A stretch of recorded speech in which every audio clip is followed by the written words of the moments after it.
নয়া বছরের বড় উপহার, কমলো রান্নার গ্যাসের দাম। কলকাতায় এখন এলপিজি সিলিন্ডারের দাম কত? আসুন বন্ধুরা জেনে নেওয়া যাক বিস্তারিতভাবে আজকের এই ভিডিওর মাধ্যমে। 2025 সালে 1 জানুয়ারি থেকে কমলো রান্নার গ্যাসের দাম। এক ধাক্কায় সিলিন্ডার পিছু 16 টাকা করে দাম কমে গেল আজ থেকে। এই আবহে কিছুটা স্বস্তি ফিরল হেসেলে।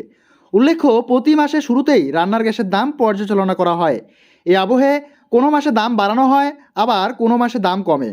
এই আবহে 1 জানুয়ারি থেকে যে রান্নার গ্যাসের দাম কমবে তা 31 ডিসেম্বর রাতে চার্ট প্রকাশ করে জানিয়ে দেয় জ্বালানি সংস্থাগুলি। রিপোর্ট অনুযায়ী 1 জানুয়ারি থেকে বাণিজ্যিক গ্যাস সিলিন্ডারের দাম কমেছে। এই আবহে কলকাতায় 19 কেজি ওজনের গ্যাসের দাম হতে চলেছে 1911 টাকা। ডিসেম্বরে এই দাম ছিল 1927 টাকা। এর আগে শেষবার গত জুলাই মাসের শেষবারের মতো বাণিজ্যিক গ্যাসের দাম কমানো হয়েছিল দেশে। তারপর থেকে টানা কয়েক মাস বেড়েছে বাণিজ্যিক গ্যাস সিলিন্ডারের দাম। এদিকে ইন্ডিয়ান অয়েলে ওয়েবসাইট অনুযায়ী দিল্লিতে বাণিজ্যিক 19 কেজি ওজনের গ্যাস সিলিন্ডারের দাম আজ থেকে 1804 টাকা। মুম্বাইতে 19 কেজি ওজনের এলপিজি সিলিন্ডারের দাম 1756 টাকা এবং চেন্নাইতে 1 জানুয়ারি থেকে বাণিজ্যিক রান্নার গ্যাসের সিলিন্ডারের দাম 1966 টাকা হয়েছে। এদিকে কলকাতায় ঘরোয়া গ্যাস সিলিন্ডারের দাম এবারও অপরিবর্তিত থাকছে।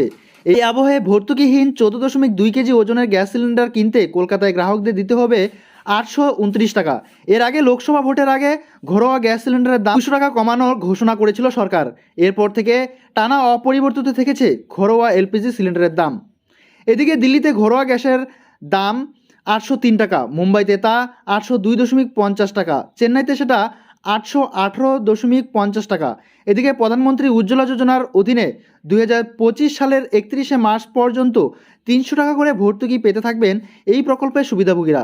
যারা উজ্জ্বলা যোজনার আওতায় আছেন তারা কলকাতা, দিল্লি, মুম্বাই এবং চেন্নাইতে যথাক্রমে 529 টাকা, 503 টাকা, 502.5 টাকা এবং 518.5 টাকায় কিনতে পারবেন রান্নার গ্যাসের সিলিন্ডার।